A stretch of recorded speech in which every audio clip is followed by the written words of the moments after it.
Firman Tuhan untuk kita dari Roma 8 ayat 2 dalam bahasa Batak Angkola dikatakan demikian. Tona nitondi na mga lehen ngolu madumpaluahon hamu di bagasan Kristus Yesus yang tona ni dosa dot hamatea. Bahasa Indonesia, Roh yang memberi hidup telah memerdekakan kamu dalam Kristus dari hukum dosa dan hukum maut. Demikian firman Tuhan. Saudara terkasih dalam Kristus Yesus, saya akan memulai firman ini dengan sebuah ilustrasi.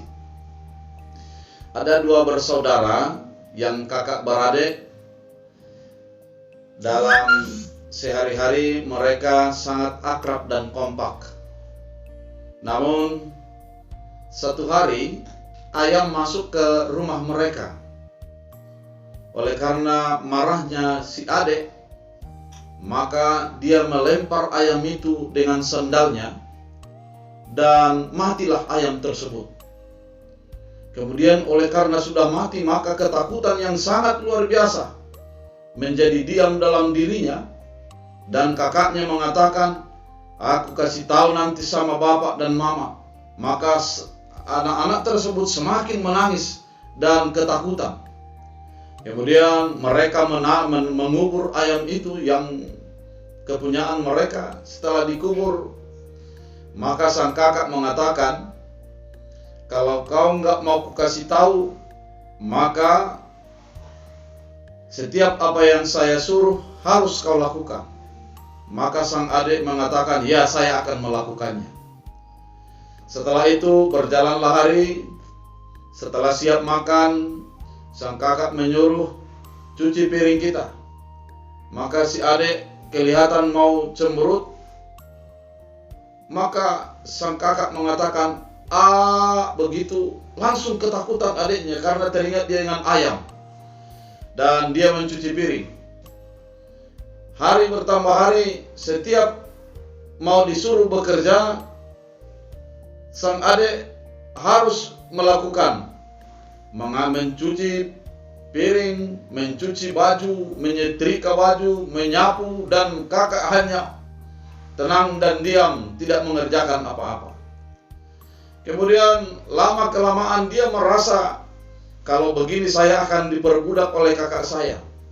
Maka ketika tanpa sepengetahuan kakaknya, dia memberitahu kepada bapaknya dan mamanya, Pak, saya melempar ayam kita dalam bulan lalu dan mati. Saya kubur karena saya takut ketahuan sama bapak dan mama."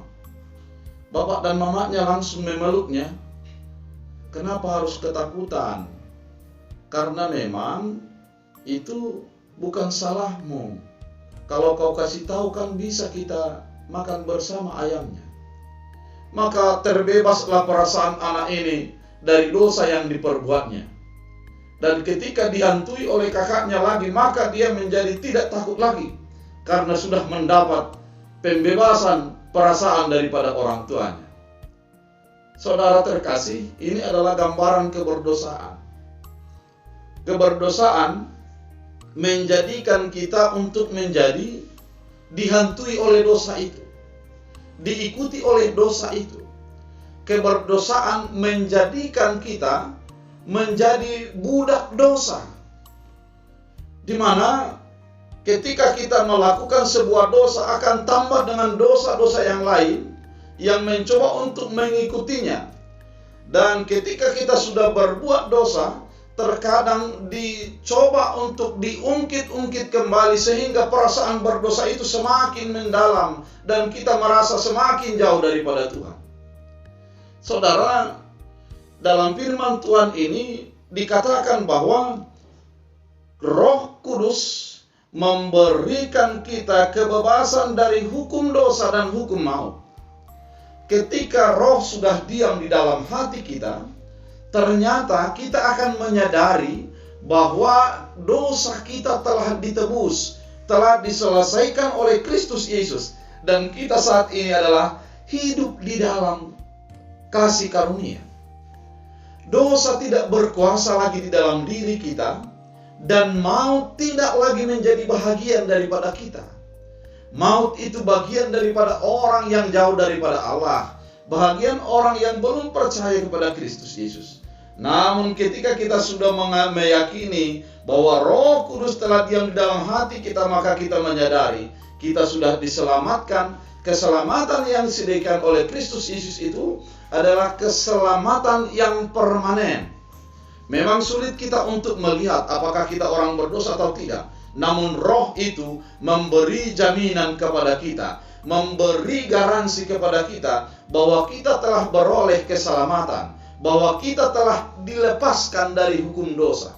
Yang sebelumnya ketika kita akan menjalani kehidupan akan diikuti oleh perasaan-perasaan berdosa, maka pada saat ini ketika Roh telah diam di dalam kita, maka kita meyakini bahwa kita hidup di dalam kasih karunia dan anugerah daripada Allah, sehingga dosa tidak mengikuti kita lagi. Beban dosa telah dilepaskan daripada diri kita, dan kita hidup di dalam sukacita daripada Tuhan.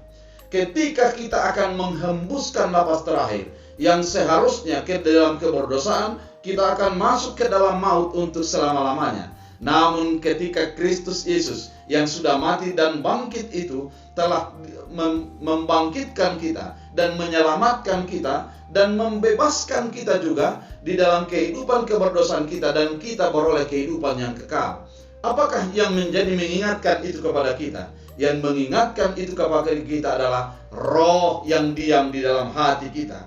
Ketika Roh Kudus sudah diam dalam hati kita, maka kebebasan akan menjadi milik kita. Kita tidak akan terbeban oleh dosa. Kita akan menjadi berharap kepada keselamatan yang sudah disediakan oleh Yesus Kristus dalam kehidupan kita. Oleh karena itu, saudara terkasih dalam Kristus Yesus, mari Roh yang diam di dalam hati kita itu menjadi membuat mengingatkan keselamatan dan kelepasan kita dari hukum dosa dan maut, dan kita menjadi hidup di dalam anugerah keselamatan daripada Tuhan Yesus. Oleh karena itu, saudara terkasih dalam Kristus Yesus, mari menikmati hidup ini dan membiarkan Roh tetap diam dalam hati kita untuk mengingatkan keselamatan, mengingatkan kemerdekaan, mengingatkan kebebasan, dan mengingatkan kelepasan kita dari hukum dosa dan hukum maut.